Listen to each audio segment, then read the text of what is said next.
Hey all, 118 Seth Shadow here. Bushiroad had their usual announcement today, and we got some new information on Flagberg support, along with a very interesting announcement that it has to do with Set 6 that's coming along soon. In addition, we also got a new announcement for Set 5 for DivineZ, which should introduce to us another, what's expected to be a generic. But we'll probably see more on that with the next episode, so let's go ahead and get into the next market watch here. So, given I was talking about how Flagberg support got a few new announcements, no new Flagberg was announced at this point, but we got a few new support cards. So looking at where Flagberg is right now, still readily available to pick up the triple rare, and the market price is 54 cents right now. While the SP is currently at 5 listings starting at $7. More detail. Right now there are 2 listings that are under 7 and 1 listing after that gets closer to over $10, although it's a lightly played copy from the looks of it. But if you want SP Flagbergs, they're a little low at this point, but at the same time, I'm not too sure just how much better Flagberg can get with the support that got announced. As a reminder of a generic support for Stoichia, though, that was intended for Flagberg to begin with, Prize Trident. This card initially came from Set 3 as well, but it has a few different promo versions too, and one is a foil full art on top of that. Right now, the card is readily available across pretty much all the copies that you can pick up right now. The one that's foil and full art has 11 listings and is almost $2 to pick up, while there are over 30 listings of almost all the other ones, well, except for the other full art non-foil, and you can usually pick them up from 25 to $1, depending on which ones you want to grab. Desire Devil Bubetsu. This one I cover every so often, seeing where it's at. And right now, when it comes to the base pricing on this one, including the market pricing, the triple rare is now above the SP. On top of that, it's interesting to see that they both have 7 listings right now. Let's take a look at the listing details. So right now, we're looking at $22 to $24 on the low end when it comes to the triple rare, and the SP is actually closer to $25. Actually, it's more so $26 and higher if you want to pick it up. But that's a small difference. Although there are more copies available on the triple rare, the difference is still kind of small if you are looking to just get a play set of the SP instead, if you want this card at all. But yeah, this card has been up and down for quite some time, and it is a generic to play depending on just what kind of Vanguard you use it with. Forefront Knight Tedfault, which has been the biggest of the order cyclers from set 11. This is for Cater Sanctuary, and it's been down in price since the initial buyout that we saw a little while ago, where the card almost ended up in the $50 range. But we have a number of listings back on the market that are underneath $30, just there. And the card has not been selling as much as it was before. So I would say there's some saturation in demand in terms of who has this card and who wants it. On top of that, since there seems to be a lot more popularity amongst other nations right now, that could also be putting a damper on just how much demand this card has now. An interesting buyout is on Clarisa, though, which is from Festival Booster 2023. This is the dress-up with the Easter egg style. So there's only one listing left on the market for this card at $10 for its triple rare, and recently just got bought out in the last few days, where it's still been a bit more of a consistent sell, but the price point where it's been selling has been getting higher and higher, more so around $5 to $6 than to $8, and now we only have the one $10 listing, and it's already sold as high as $13.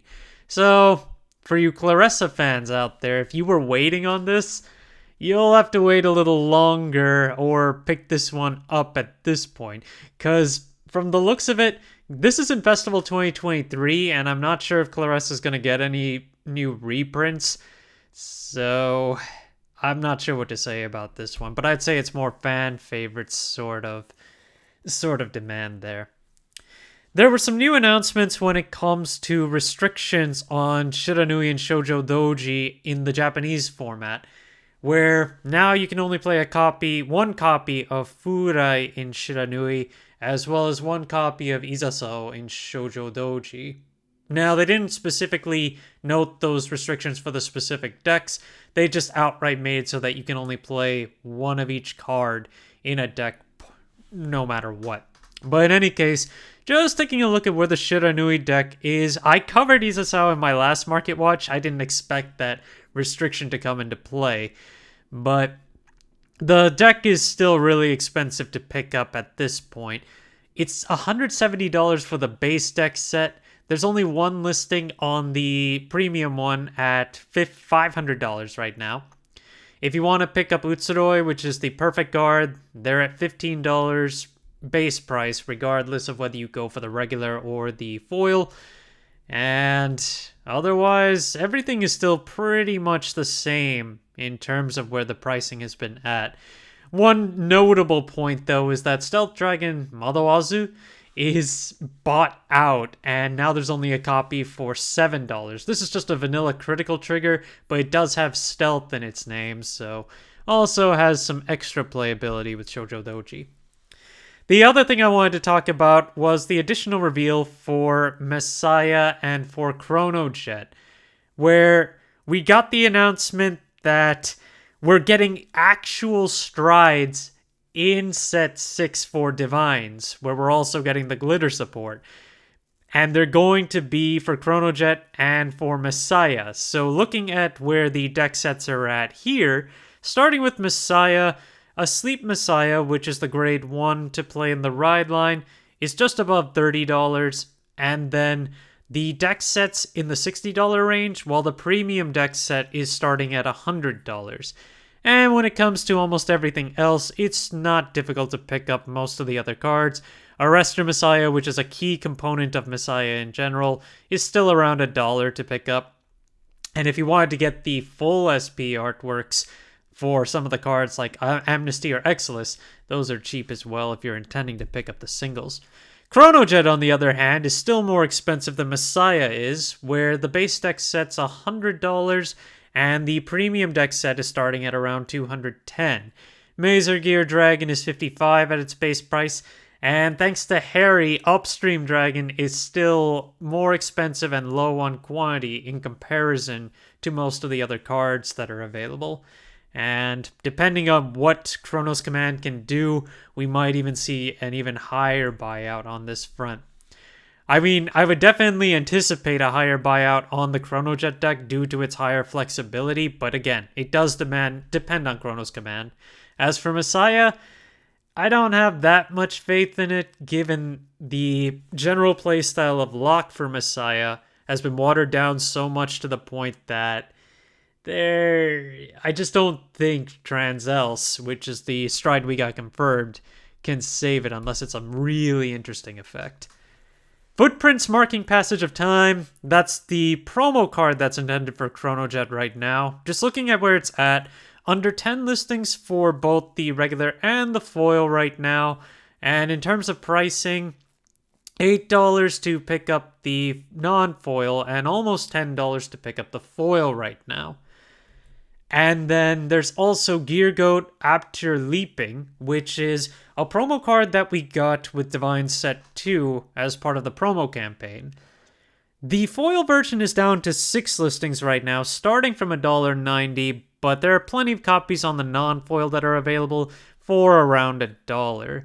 This one is technically Chrono Jet support, but it works with any Gear Dragon Vanguard, which we do have at least one other that it can be played with. Prelude of Genesis, on the other hand, got another buyout on this news. So the non-foil is out of stock and its market price is almost $14. The foil currently has 2 listings available from $25, but the market price there is $15. Talking a little bit on Dimensional Transcendence, DivineZ Set 3, I had talked about how Dayusha got bought out the last time I discussed it, but way more copies hit the market soon after that, and the card's back down to about $5. Still much higher than the initial pre-order prices, where you could have picked this up for $2 or $3 a piece.